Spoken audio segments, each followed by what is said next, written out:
یہ کہانی ان دنوں کی ہے جب حضرت اویس کرنی رضی اللہ تعالیٰ عنہما کی والدہ ماجدہ کا انتقال ہو چکا تھا۔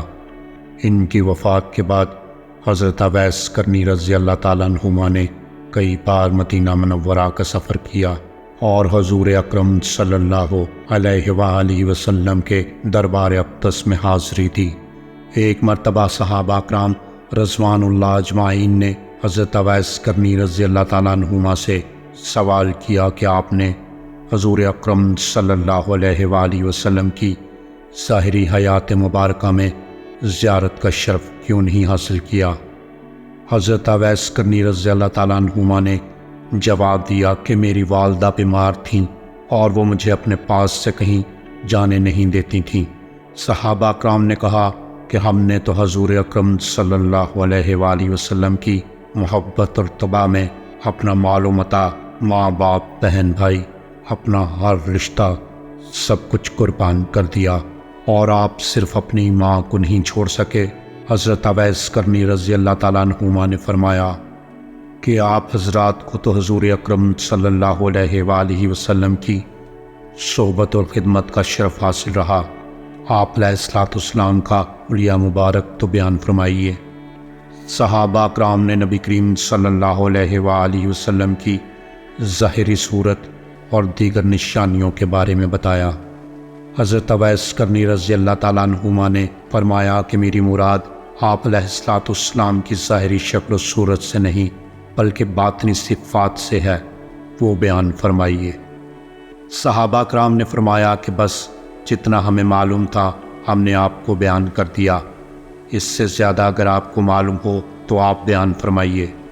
اس پر حضرت اویس کرنی رضی اللہ تعالیٰ عنہما نے عشق مصطفیٰ صلی اللہ علیہ وآلہ وسلم میں سرشار ہو کر نبی کریم صلی اللہ علیہ وآلہ وسلم کے جمال و کمال، عادات و خصائل، حلیہ مبارک کو اس طرح بیان فرمایا کہ صحابہ کرام پر بے خودی اور جذب کی کیفیت طاری ہو گئی۔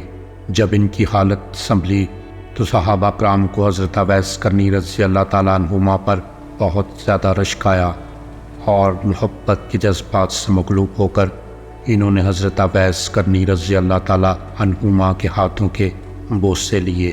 انہیں معلوم ہوا کہ حضرت اویس کرنی رضی اللہ تعالیٰ عنہما کو سرور کائنات محمد مصطفیٰ احمد مجتبیٰ صلی اللہ علیہ وآلہ وسلم سے کس قدر عشق تھا اور آپ کو کتنا باطنی قرب حاصل تھا۔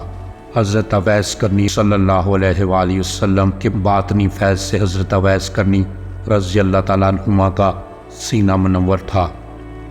یہ پروردگار عالم کا خصوصی فضل و کرم تھا کہ اس نے اپنے پیارے محبوب صلی اللہ علیہ وآلہ وسلم کی محبت اور عشق کی دولت سے حضرت اویس کرنی رضی اللہ تعالیٰ عنہما کے قلب کو مالا مال کر دیا تھا۔ حضرت ابو ہریرہ رضی اللہ تعالیٰ عنہما سے روایت ہے کہ سرور دو عالم نور مجسم حضرت محمد صلی اللہ علیہ وآلہ وسلم نے فرمایا کہ اللہ تعالیٰ اپنے بندوں میں سے ایسے برگزیدہ بندوں کو دوست رکھتا ہے جو دنیا داروں کی نظروں سے پوشیدہ رہتے ہیں۔ ان کے چہروں کی رنگت سیاہ، کمر پتلی اور پیٹ کمر کے ساتھ لگے ہوتے ہیں، اور وہ ایسے لاپرواہ ہوتے ہیں کہ اگر بادشاہ بھی ملاقات کی اجازت طلب کرے تو وہ اجازت نہ دیں، اگر مالدار عورتیں نکاح کرنا چاہیں تو وہ نکاح نہ کریں، اگر گم ہو جائیں تو کوئی ان کی تلاش نہ کرے، اگر مر جائیں تو ان کی جنازے میں لوگ شریک نہ ہوں، اگر ظاہر ہوں تو انہیں دیکھ کر کوئی خوش نہ ہو، اور اگر بیمار ہوں تو کوئی ان کی عیادت کے لیے نہ جائے۔ دنیا میں کوئی بھی انہیں نہیں جانتا، لیکن آسمانوں میں ان کی بڑی شہرت ہوتی ہے۔ اگر وہ کسی بات کی قسم کھائیں تو اللہ تعالیٰ ان کی بات کو سچ کر دے۔ حضرت اویس کرنی رضی اللہ تعالیٰ عنہما ساری رات قیام میں گزار دیتے تھے، دوسری رات آپ رکوع میں گزار دیتے تھے اور تیسری رات سجدے میں گزار دیتے تھے۔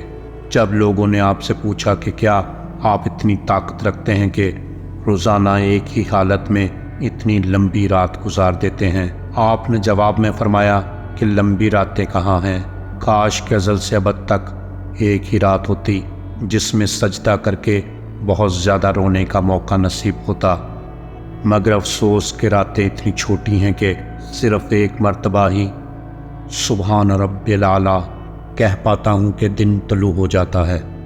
میں چاہتا ہوں کہ ایسی عبادت کروں جیسے فرشتے عبادت کرتے ہیں۔ حضرت اویس کرنی رضی اللہ تعالیٰ عنہما کو نماز سے بہت زیادہ محبت تھی، کیونکہ آپ کے محبوب تاجدار مدینہ حضرت محمد صلی اللہ علیہ وآلہ وسلم کو بھی نماز سے بہت محبت تھی۔ حضرت اویس کرنی رضی اللہ تعالیٰ عنہما کی توجہ دنیا سے ہٹ کر آخرت کی طرف مائل ہو چکی تھی۔ آپ دنیا سے صرف اس قدر ہی واسطہ رکھتے تھے جس قدر زندہ رہنے کے لیے ضروری ہوتا تھا۔ آپ گوشہ نشینی کو پسند فرماتے تھے اور آبادی سے دور ایک مکان میں مقیم تھے۔ جب اس مکان تک بھی لوگوں کی رسائی ہو گئی اور آپ کی عبادت میں خلل پیدا ہونا شروع ہوا تو آپ نے وہ مکان بھی چھوڑ دیا اور جنگل کی طرف نکل گئے اور یکسوئی کے ساتھ عبادت الہی میں مشغول ہو گئے۔ آپ فجر کی اذان کے وقت گھر سے نکلتے اور نماز عشاء پر واپس تشریف لاتے۔ اپنے کھانے سے زیادہ جو خوراک آپ کے پاس ہوتی وہ غریبوں میں بانٹ دیتے تھے۔ آپ کو دنیاوی چیزوں سے قطعاً محبت نہیں تھی۔ آپ صلی اللہ علیہ وآلہ وسلم کا فرمان مبارک بھی یہی ہے کہ دنیا کی محبت ہر برائی کی جڑ ہے۔ نبی کریم صلی اللہ علیہ وآلہ وسلم کے ولی خاص اور خیر تابعین حضرت اویس کرنی رضی اللہ تعالیٰ عنہما کی شخصیت عشق مصطفیٰ صلی اللہ علیہ وآلہ وسلم رکھنے والوں کے لیے ایک بہترین نمونہ ہے۔ آپ کی سیرت طیبہ عاشقان رسول کے لیے ایک عظیم درسگاہ کی حیثیت رکھتی ہے۔